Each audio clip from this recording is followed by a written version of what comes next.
ሰላም ጤና ይስጥልን የተወዳችሁና የተከበራችሁ የፍጹም ስፖርት ቻናል ቤተሰቦች የሰዓቱን ትኩስና አዳዲስ ስፖርታዊ መረጃዎችን ይዘንላችሁ ቀርበናል። እስከ ፕሮግራሙ ፍጻሜ ድረስ ላይክ፣ ሼር፣ ሰብስክራይብ ያደረጋችሁ አብራችሁን ቆዩ።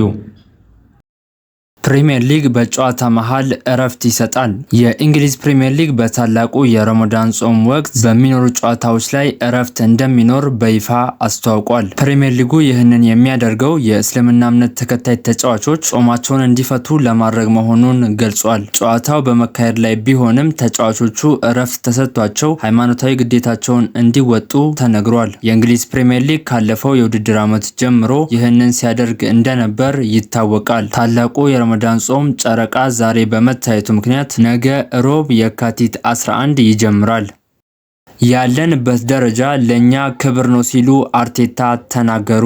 የመድፈኞቹ አሰልጣኝ ሚኬል አርቴታ የአንደኝነት ደረጃ ያገኘ ነው ፍትሃዊ በሆነ መንገድ ነውም ብለዋል። የምንፈልገው ደረጃ ላይ ነው ያለነው ያሉት አሰልጣኝ ሚኬል አርቴታ ያለንበት ደረጃ ለኛ ክብር ነው፣ ምክንያቱም ፍትሃዊ በሆነ መልኩ ነው ያገኘ ነው ሲሉም ተናግረዋል። በረጅም ጊዜ ትጋት የመጣ ውጤት ስለመሆኑ ያነሱት አሰልጣኙ በየቀኑ ያለንን መስጠትና በትጋት መስራት ነበረብን ሲሉም ገልጸዋል። ነገ በጣም ከባድ ጨዋታ እንደሚጠብቀን እናውቃለን። ከእነሱ ጋር ባደረግነው የመጨረሻ ጨዋታ 3 ነጥብ መውሰድ ምን ያህል አስቸጋሪ እንደሆነ አይተናልም ሲሉ ተናግረዋል።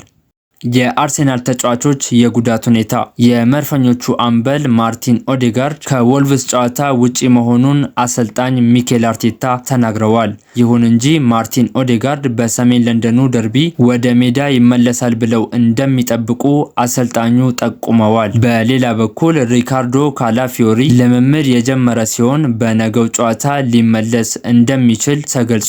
ቤን ዋይት ከባድ ጉዳት እንዳጋጠመው ጨምረው የገለጹት አሰልጣኙ አሁን ግን በጥሩ ቁመና ላይ ነውም ብለዋል። ካይ ሃቨርትዝ በበኩሉ በዚህ ሳምንት ወደ ሜዳ ሊመለስ እንደሚችል አሰልጣኝ ሚኬል አርቴታ ተናግረዋል።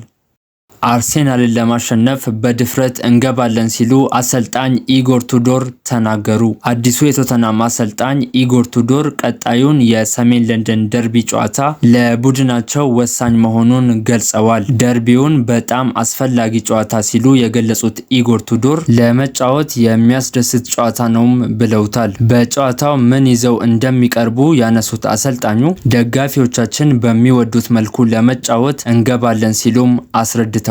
አሰልጣኙ አክለውም በድፍረት ነው ወደ ሜዳው የምንገባው ያሉ ሲሆን በዛው ልክ ደግሞ ብልሃትና ክህሎት ያስፈልገናልም ብለዋል። የምንፈልገውን ለማሳካት ወደ ሜዳ እንገባለን። የምንፈልገው የሚታወቅ ነው፣ ማሸነፍ ነውም ሲሉ አሰልጣኝ ኢጎር ቱዶር ተናግረዋል። አሰልጣኝ ኢጎር ቱዶር ስለሚከተሉት አጨዋወት ሲናገሩ በማጥቃት ላይ የተመሰረተ እግር ኳስ ያስደስተኛል፣ የመጀመሪያ ዓላማዬም እሱ ነው ብለዋል።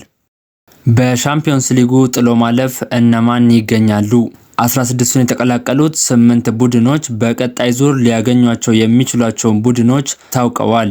በውድድሩ የሊግ ቅርጽ አንደኛና ሁለተኛ ደረጃ ይዘው ያጠናቀቁ ክለቦች በተለያየ ቅንፍ ውስጥ ይቀመጣሉ። ይህም ማለት በደረጃው መሰረት የተጣመሩት 8 ክለቦች እስከ ፍጻሜው አይገናኙም። 8ቱን ክለቦች እነማን ያገኛሉ? አርሴናል አትላንታን፣ ባየር ሌቨርኩሰንን፣ ዶርትሙንድን ወይም ኦሎምፒካሶን የሚያገኝ ሲሆን ባየር ሙኒክ አትላንታን፣ ባየር ሌቨርኩሰንን እና ዶርትሙንድን ያገኛል። ሊቨርፑል ጁቬንቱስን፣ ክለብ ብሩጅንና ጋላታሳራይን የሚያገኝ ይሆናል። ቶተናምን በተመሳሳይ ጁቬንቱስን፣ ክለብ ብሩጅንና ጋላታሳራይን ያገኛል። ባርሴሎና ፒኤስጂን፣ ኒውካስልንና ሞናኮን የሚያገኝ ይሆናል። ቼልሲ በተመሳሳይ ፒኤስጂን፣ ኒውካስልንና ሞናኮን ያገኛል። ስፖርቲንግ ሊዝበን ሪያል ማድሪድን፣ ቤኔፊካንና ኢንተር ሚላንን ያገኛል። በመጨረሻም ማንቸስተር ሲቲ በተመሳሳይ ሪያል ማድሪድን፣ ቤኔፊካንና ኢንተር ሚላንን የሚያገኙ ይሆናል። 16ቱን የሚቀላቀሉ 8 ቡድኖች ለመለየት የሚደረገው የአውሮፓ ሻምፒዮንስ ሊግ ጥሎ ማለፍ ዛሬ ምሽት ይደረጋል። የውድድሩ የወቅቱ አሸናፊ ፒኤስጂና በርካታ ጊዜ ያሸነፈው ሪያል ማድሪድ የጥሎ ማለፉን ተካፋይ ናቸው። በሻምፒዮንስ ሊጉ ከተሳተፉ 36 ክለቦች 12 ክለቦች ከውድድሩ ተሰናብተዋል። እስከ 8 ያለውን ደረጃ ይዘው ያጠናቀቁት ደግሞ በቀጥታ 16 ውስጥ ተቀላቅለዋል። ተቀላቅለዋል። በአሁኑ ጥሎ ማለፍ ጨዋታ በደርሶ መልስ የሚያሸንፉ 8 ቡድኖች 16ቱን ይቀላቀላሉ። አሰልጣኝ ጆዜ ሞሪኒዮ የቀድሞ ክለባቸው ሪያል ማድሪድን የሚገጥሙበት ጨዋታ ከሚያጓጉ ጨዋታዎች በቀዳሚነት ይጠቀሳል። ፒኤስጂ ከሀገር ውስጥ ተቀናቃኛቸው ሞናኮ የሚያደርጉት ጨዋታ እንዲሁ በጥሎ ማለፉ ይጠበቃል።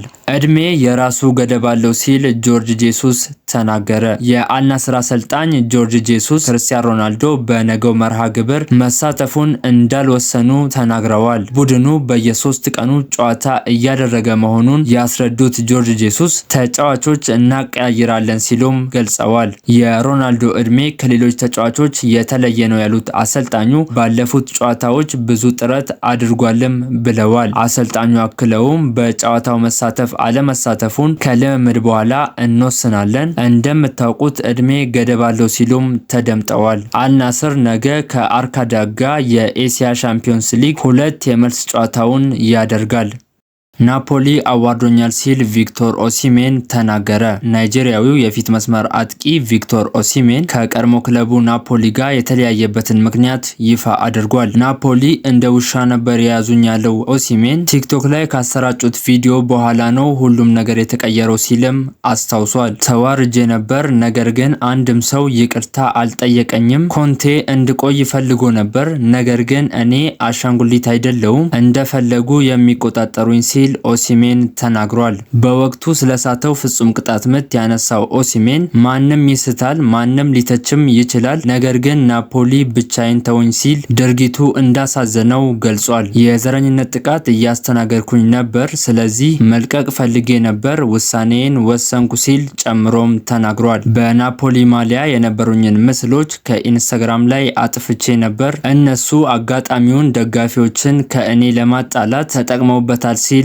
ኦሲሜን ተናግሯል። ለሰዓቱ ያጠናከርናቸው ዜናዎች እነዚህን ይመስላሉ። አብራችሁን ስለቆያችሁ ከልብ አድርጌ አመሰግናለሁ። መልካም ቀን ተመኘውላችሁ።